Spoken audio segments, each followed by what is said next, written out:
Hey there, my name is AJ Pickett, and this is a series of videos on the Elven race of the world setting of Toril, also known as the Forgotten Realms, one of the most widely known and well-established settings for the game Dungeons & Dragons. I have hundreds of other videos about D&D. Check out my channel and subscribe as I upload new videos every week. According to the collected archive of cited dates from the published gamebooks, magazines, adventures, articles, and novels that is called the Grand History of the Forgotten Realms, the Elves were originally brought to the world of Toril 28,493 years before the current year of 1493 of the Dale Reckoning calendar, usually abbreviated as DR, give or take 1,000 years or so. Those first elves, the sy-tel-quessir, were very in tune with nature. Many called them the wild elves or the grugach, and back then, the green elves. They lived in small tribes scattered around the great forests of the central northern lands of a massive supercontinent. In these days, humans and orcs were around, but they were struggling on the fringes of a world ruled by giants and dragons. The elves didn't have to adapt to a vastly different way of life. The heart of the mightiest forest the world of Toril had ever seen were formidably primal. The ancient spirits and elemental powers of the living woods were sources of incredible power that didn't take too kindly to the thundering giants and destructive dragons. The elves, on the other hand, at home in the rich magic surrounding them, cleaved close to those powers and worshipped them, just as they had worshipped the greatest powers of the Feywild. The deep forests and Feywild at times were so closely aligned that the two planes almost merged, and the song magic of the elves gave them effortless abilities to sculpt nature to suit their needs, creating living treetop communities of stunning beauty. It was not the everlasting happy ever after of the Feywild, but in their domains it was about as close as you could get. There the green elves studied the movement of the planets, the positions of the stars, the turning of the seasons, the breath and voice of the forests. They meditated, crafted traditional bows, swords, and mail armor, kept close watch on the borders, and involved themselves with their own concerns. The northern green elves perhaps kept a lower profile because they were closer to the heart of the giant empire of Astoria, and they were pioneers that the Fey Lords had sent into this new world to serve and protect the great forests and the Fey power they provided. It has always been a great misconception of the scholars, particularly humans, that the Fey powers are only concerned with the Feywild. The truth is that the Fey Lords count many places on many prime material worlds as part of their domains, the deep forests of Toril included. Also among this first wave of elves was the near-mystical aril-tel-quessir, the winged elves, known as the Avariel. They were actually the very first elves sent to Toril, but they had a very different experience in their first decades, being constantly attacked by the dragons, who, we should note, wiped out the civilization of the winged creator race, the ar-tel-quesser, in that same area some 2,000 years before, driving the avian race from the northern lands and the Hall of Mist, causing them to flee to the distant land of Ankarom, where many think they eventually devolved into the ar-tel-quesser race. For the dragons, Avariel were just more rare and tasty winged humanoids for them to hunt and kill, so sadly they learned to keep to the ground and lived as nomads, never flourishing within the deep forests like the green elves.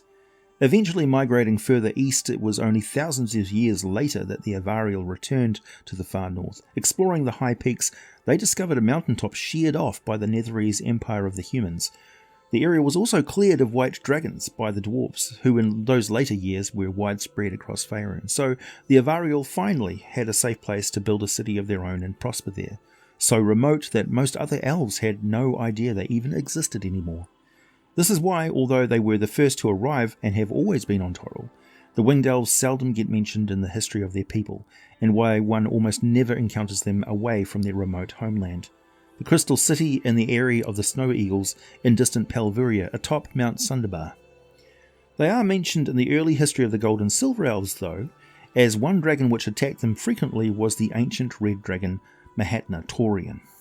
The second wave of elves to arrive included the Dark Elves. They mainly settled in the jungles of the south part of the supercontinent and differed from the Green Elves in that they were less inclined to live in tribal units in the forests, but rather preferred to form settlements and structures, particularly of rock, much like the Green Elves had observed the humans doing. Humans at this time seem to have been scattered and in a bit of a slump after the fall of some ancient empire of theirs, but very little is known about it in their early history, and only a few monuments stand to let us know that they ever existed in the southern lands. The dragon ruled and all other races served them in one form or another. So it was with the Dark Elves, who managed to negotiate their way into a position where they provided magical services, managed slaves, took care of mercantile activities and other skilled tasks for the dragons, making themselves as indispensable as they could. This not only served their survival, but it also gave them enormous influence. On a peninsula surrounded by a turbulent and dangerous sea with hot winds from the desert creating a shrieking wind that inspired the name the Bay of the Banshee, the Dark Elves performed high magic and summoned dark stone from the earth to form a huge estate made from one single expanse of solid rock. This, like the rest of the city, was decorated with elaborate mosaics on walls and pavements formed from gemstones. Around the estate, many warehouse-sized buildings were arrayed, also all of solid rock, and around it all a solid black rock wall, which further protected from the sea on 3 sides. The central estate was the home of the city ruler, always an archmage, and the Dark Elves named this city of trade and wonders atorrnash. It thrived in the hot southern peninsula for the next 9,400 years, and was already 1,600 years old before the third wave of elven people arrived. Although these ones were not invited by the Fey Lords, they arrived due to a disaster of their own making. This was the arrival of the Gold and Silver Elves on Toril, but more on that in a moment. atorrnash played a very important role in the history of the Dawn Age and the first flowering of the elven civilization which followed. It was deeply involved in the suppression of the Yuan-ti Empire and the 1,000-year conflict between the giants of Astoria and the dragons. Countless slaves were processed and shipped off from the city. There were a great number of magical experiments which created some of the strangest creatures on Toril, many of which still exist. It was a place where the magical wonders of the lost creator races were collected, studied, bought and sold. It profiteered from the conflicts and also managed to survive a vicious religious war among the dragons, which saw a fundamental split in their species into the metallic and chromatic factions. The most skilled mages created artifacts of war and wonder during the city's history. The last ruler of atorrnash was the archmage Carnalist, a worshipper of the ancient elemental evil god Gaunador. Carnalist was alive and ruling the city when the first High Elves, the descendant of Eberron, the Gold and Silver Elves, arrived in the northern lands of the Green Elves. As mentioned, the Gold and Silver Elves were not invited to the world of Toril. They arrived as refugees of their own cataclysmic disaster, which saw the destruction of their former home in the Feywild named Tintigir, a disaster which they were arrogant and short-sighted enough to repeat on the world of Toril later, in an event later known as the Sundering. The 50 Gold Elves and 1 Silver Elf who arrived through a portal on top of a burned hill in the north of the supercontinent of Toril were led by Prince Durothil. The name faerun, which means the One Land, is what they called this new home. They faced immediate, terrible danger though, as they were attacked by a formidable red dragon named Mahatnartorian, also known as the Master of Mountains, and were shocked when they realised elven magic was next to useless against him. There seems to have been a few centuries of activities with this Gold Elf population, as there is lore about Shalario Moonflower, the Silver Elf, aiding the winged Avariel Elves and finally managing to drive Mahatnartorian south for at least a few centuries. Something of an adventurer, Shalario Moonflower managed to marry a priestess of the goddess Sayanine Moonbow of the Arvandorian Sundering. They had many children who all followed in the worship of the goddess of the moonlight, and collectively they became known as the Moon Elves. Over the many thousands of years, the Moon Elves have grown so populous that eventually the Moon Elves are what most folk of the realms consider to be the kind of standard elf, while the other elves are the sub-races. The Moon Elves, much like their ancestor Shalario, have a somewhat more outgoing, accepting and less xenophobic nature. Shalario travelled widely over Faerun, visiting many elven communities. Even so, it was 300 years before he travelled into the deep south with his son Corneath. It was there that they were visited in the wilderness one night by the goddess Elystrae, who warned them of a dangerous race in the south, the powerful and evil Dark Elves of ilythiir, and the archmage who ruled the city of atorrnash named Carnalis, who worshipped the evil god Faerun. If you have watched my first 2 videos on the goddess Lolth, you will realise that Elystrae was acting in quite a self-interested way here, and perhaps this effort of hers to sway the meeting of the Moon and Dark Elves in order to keep them free from her brother's manipulations was going to have extreme consequences. To be fair, how was she to know what the future held? I should mention that it was the Gold and Silver Elves descended from the Eladrin who brought the worship of the Sundering pantheon to Toril. So I guess from their perspective, the native green elves of Toril were kind of godless and mundane, tree huggers and worshippers of fey spirits. The Sundering certainly influenced the affairs of elves, that's for sure. Shalario and his son Corneath travelled to atorrnash and became guests of Carnalis, exchanging gifts and learning while there that the red dragon mahatnartorian was soon to travel back to the north and lay waste to the elves there, particularly the silver elves, his own kin, so he set out to return to the north post-haste. Meanwhile, the dragon did indeed return, but the prince of the gold elves, Durothil, called out to the gods of Toril and Gonador, perhaps unknown to the gold elves and already worshipped by the dark elves, answered his call. Durothil saw that dragons were the masters of this new and strange world, and his plan was to forge an alliance between elf and dragon. So he made a pact with the red dragon. In exchange for mahatnartorian murdering a silver dragon and stealing one of her eggs for Durothil to hatch and bond with as its master, he would hand over the silver elf, Shalario Moonflower, whom the dragon had a personal grudge with. This was likely to always involve some sort of bloodshed. I mean, he was dealing with an ancient red dragon, but many blamed this betrayal of Shalario more on the attitude of Durothil, who was extremely arrogant and just expected Gonador to aid him, making demands like he was the god's equal. In exchange for that disrespect, Gonador demanded a sacrifice of life from the refugees, and it was the red dragon who suggested it be the silver elf, not one of Durothil's gold elf subjects. Durothil agreed to this dark bargain, satisfying two problems with one solution, and promised that Shalario would be offered to the dragon after 2 decades, during which time the dragon was to leave the refugees in peace. The silver elf was completely unaware of this bargain, of course. He simply arrived back in the north to the amazing news that Durothil had not only driven off the dragon single-handed, but he had also acquired a silver dragon egg in the process. The silver dragon hatchling was named Silverywing, and Durothil kept her in a magical pocket dimension. Both Prince Durothil and Shalario Moonflower educated the young dragon on elven culture and battle tactics. The three grew quite close, and after 20 years, now large enough to fly with a rider, Silverywing was ready to leave captivity. The chosen date of her first time to fly in the outside world was the date when Durothil was to hand over Moonflower to mahatnartorian. The unknowing moon elf was sent to the meeting place under the pretense to check the wind conditions for the silver dragon. When mahatnartorian arrived suddenly and attacked, Durothil took to the air and fought the red dragon, unleashing powerful magic that did actually manage to drop mahatnartorian from the sky, killing him from the impact with the ground.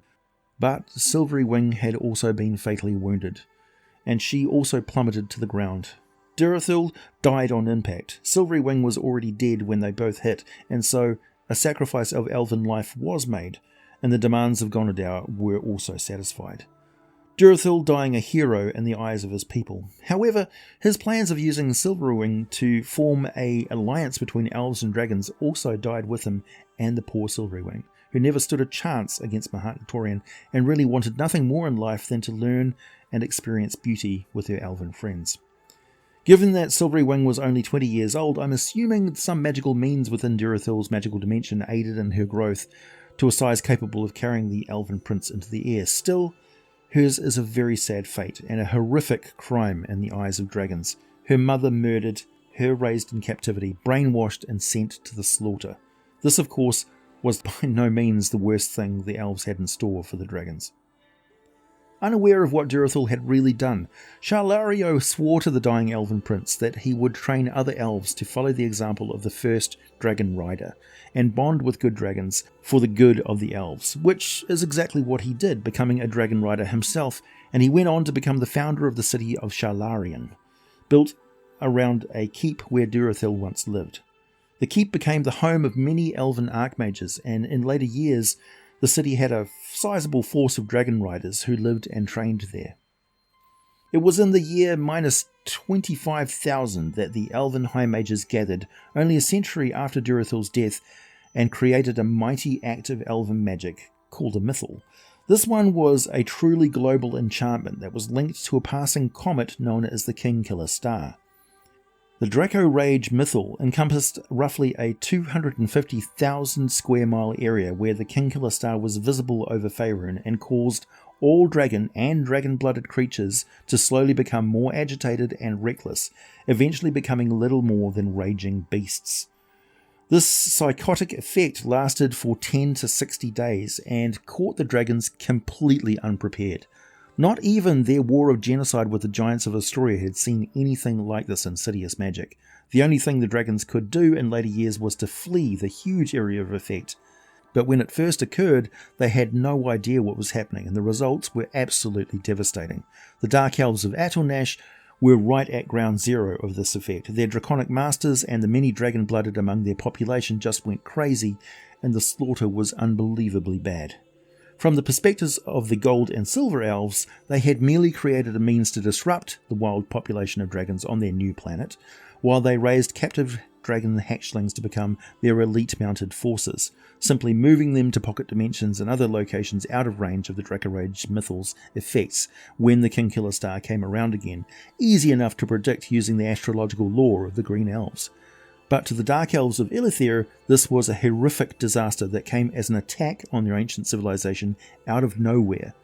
Once Carnalis realized that it was the northern Gold and Silver Elves who had done this, well, it set a burning fire of revenge in the hearts of the Dark Elves, which has never been extinguished, and motivated all of their antipathy and conflict which was to come.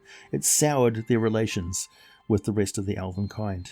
In the north, the Gold Elves became known as Sun Elves, and they built a great city named Obsidian, where they recreated the best of their culture in its magnificent song and dance and artistic beauty, while the Moon Elves and their allies built the sister city of Sharlarian around Durathel's Keep, becoming a centre of trade and multicultural exchange that rivaled the ancient but now deeply wounded atorrnash in its size and prosperity. Unknown to all, it was only about a century later that the attention of the goddess Lolth was drawn to the world of Toril, and one of her minions, the demon Haishkar, poured out of the spine of the world mountains with a massive overpopulation of orc warriors, their numbers out of control thanks to the lack of draconic super predators to keep them in check, along with many other factors. This orc horde laid waste to the majestic city of Obsidian and would probably have destroyed Sharlarian as well, if not for them being forewarned of the attack thanks to the many magics that linked the two cities. Even so, it was a battle that cost the elves dearly, and they only managed to put down the orc invasion at great cost in elven lives. Once more the Sun Elves were faced with a threat that challenged their supremacy, and even as they picked up the pieces of their ruined city, they sent out scouts to find locations for new settlements. One group travelled to what is now known as the High Forest. Back then it was a forest known as Vandor. The Sun and Moon Elves spread their populations out across the north, the Sun Elves heading mainly west, the Moon Elves heading to the east and south. In the years of minus 23,600, the Moon Elves established settlements in the massive forest of Ardeep, which is where the area called the Greenfields is located these days. This period of time is what is known now as the First Flowering, a diaspora of the Sun and Moon Elves across the supercontinent, a time of many discoveries in their ancient history, a time of storybook glory as the dragon riders and powerful mages protected their new domains, driving back the monstrous and primitive races, including the now fading remnants of the ancient empire of the evil Yuan-ti serpent folk. Far to the south, the ilythiir Dark Elves witnessed the arrival of the fabulous Quattle from some distant land across the endless ocean. These feathered serpents were answering the call of the primordial god named Ubtao in the jungle lands which later became known as Chult. These Quattle put an end to the last bastion of Yuan-ti power and kept under divine lock and key one of the most potent and ancient evils that exists on the world of Toril, the slumbering primordial terror, the night serpent Dendar. This war was not a one-sided fight. The Yuan-ti proved to be formidable enemies with many potent magics of the older creator races that they held in secret.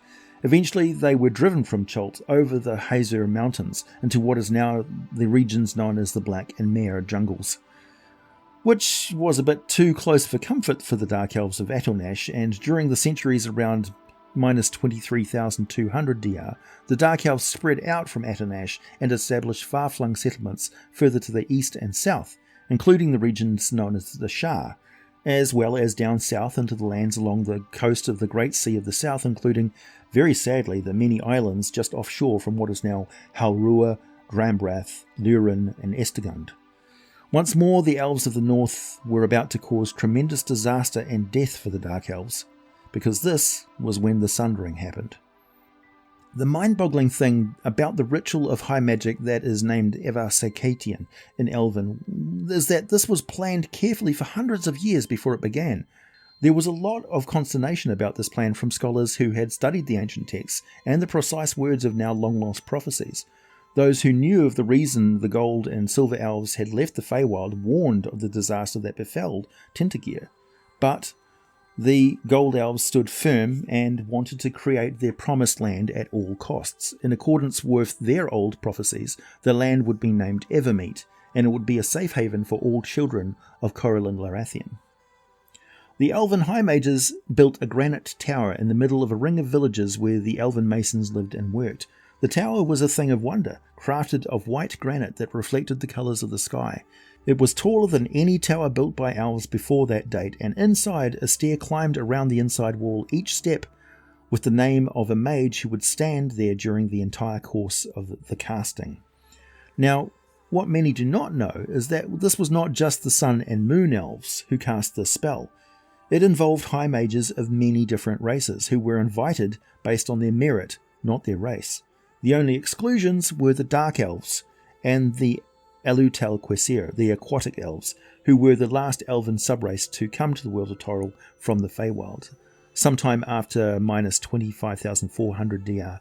All aquatic elves were once elves who lived on the land, so it seems there is, or was, some magic that allowed this permanent transformation into aquatic humanoids. When all the high mages arrived, they waited for the exact moment when everything was ready. The stars and planets were in the right positions, and they began just before sunrise. The mages took their seats on the steps inside the tower and waited for the mage, a young green elf named Starleaf, to begin her song. Starleaf formed the centre of the ritual, and her place was in the middle of the tower. Each of the mages then joined their voices with hers in the song, and each summoned the magic of the weave and funneled it through their bodies and fueled it with their own life forces, ripping their souls from their bodies. Every single mage apart from Starleaf was killed in the act of creating the Sundering. Only Starleaf survived, and she felt the full extent of what they had done through her connection to all those threads of the weave. It was truly catastrophic. A lush and forested island suddenly appeared far out in the trackless sea, as though it had always been there. But it was somehow out of sync with the rest of the world of Toril. Its arrival displaced massive quantities of water and caused tremendous seismic waves. The coast of Faerun was simply destroyed by very severe earthquakes, huge tidal waves and floods that did not retreat as the risen level of the sea established a new coastline. Hundreds of elven settlements were destroyed, thousands and thousands died. Geography, populations and cultures were changed forever. Another change was perhaps more dramatic as far as the future generations were concerned. The city of atorrnash was utterly destroyed, and with it much of the first ilythiir empire.